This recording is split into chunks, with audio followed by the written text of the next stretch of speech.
Hi everyone, and welcome back to Unbox Your Curiosity, the podcast where we explore tech, talent, and culture through the lens of what really matters today. I'm your host, Christiane Zhao. Today we have a special episode. We didn't invite any guest, as I would like to share with you directly my latest journey to Hangzhou, China, where I visited a company that completely reshaped how I see live streaming. It's called Yaowang Technology, and honestly, it's wild.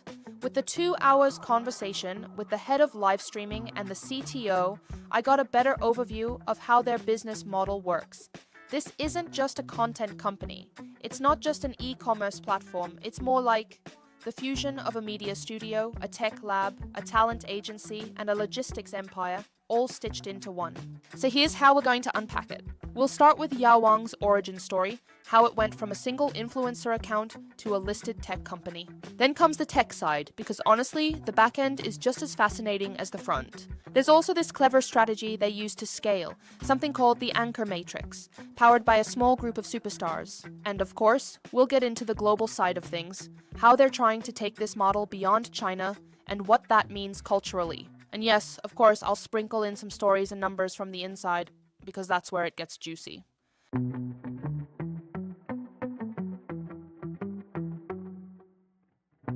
Okay, so here's where it starts. Yaowang Technology began life not as a tech firm, but as, a content creator. Yep, one person, one influencer account in Hangzhou. Fast forward a few years, and they're now a publicly listed company on the A-share market in China.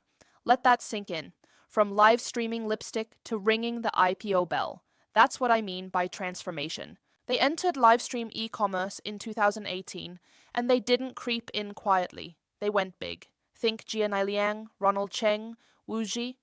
We're talking actual pop stars and film celebrities who already had massive followings in China, especially in what they call second and third tier cities, where audiences are loyal and content hungry. Here's the kicker. This massive company, over 1,000 employees, tech systems, warehousing, training academies, is essentially built on the performance of 15 to 20 superstar accounts. That's it. Just a few dozen mega influencers drive the majority of revenue. And the numbers? During China's 618 shopping festival in 2024, Yaowang hosted 15 live streams that each generated over 100 million RMB in sales. One live stream, one host, over 100 million. I mean, that's not just selling, that's entertainment commerce at scale. Now, if you're thinking, wait, is this all just personality driven? The answer is no. Behind the glamour is a powerful, very nerdy brain, the Yaowang Cloud OS. This system is part live stream control room, part data studio, part AI coach. Here's what it actually does. It matches influencers to products based on how well they're likely to perform. It tracks conversions as they happen, like in real time. And then, after the stream, it automatically chops up the best performing moments into short clips, ready to be pushed out to platforms like Douyin or Kuaishou Livestream. But it doesn't stop there.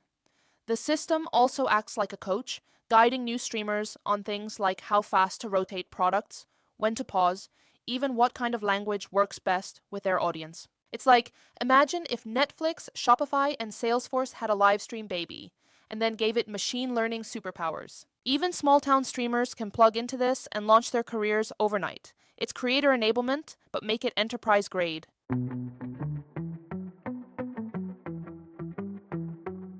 Now let's talk strategy. This is where Yaowang's real magic lies, something they call the anchor matrix model. At first I thought, okay, this is probably just a giant list of talent, but actually it's way more strategic than that. Yaowang runs across multiple platforms, Douyin, Kuaishou Live, WeChat channel, so if one of them suddenly tweaks its algorithm, and, they always do, the company doesn't take a hit. It's like building a house with 3 exits instead of 1. Then there's how they manage their accounts. It's not just official company pages.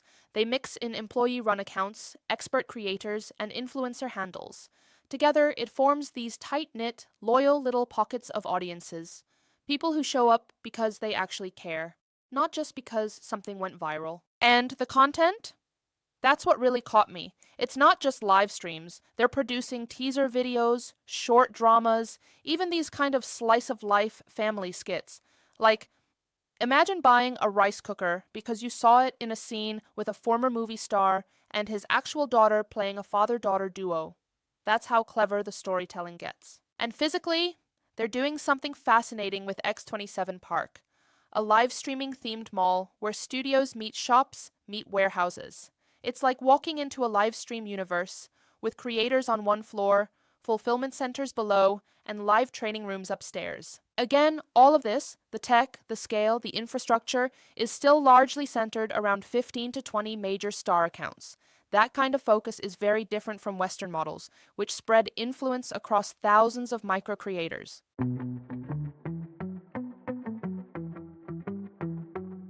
All right, now let's zoom out. Yaowang isn't just building for China, they're testing the waters abroad, working with creators like Mandy, a top influencer in North America, but it's a work in progress. Turns out, live streaming in the West is a lot slower.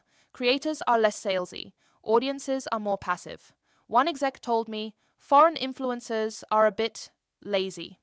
Their words, not mine. But it points to something real. Cultural translation is hard, and this model isn't plug and play. Still, Yaowang is adapting. They're localizing their approach, leaning on Chinese supply chains, and offering standardized content kits powered by AI. It's a kind of live streaming export, with tweaks for each market. But here's something even more surprising. They're also looking inward. They know that some live stream content in China can feel shallow, a bit fake or purely transactional.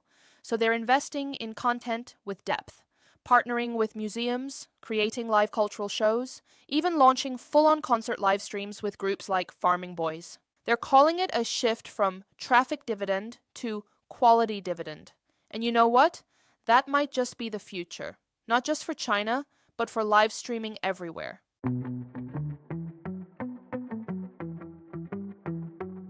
So, what's the big takeaway? Visiting Yaowang felt like stepping into a retail ecosystem that performs, a place where tech meets pop culture, where logistics meets storytelling, and where, believe it or not, a handful of pop stars are powering a public-listed tech company. And remember, it all started from just one influencer account. That's the kicker. So if you're thinking live streaming is just teens selling skincare on TikTok, think again.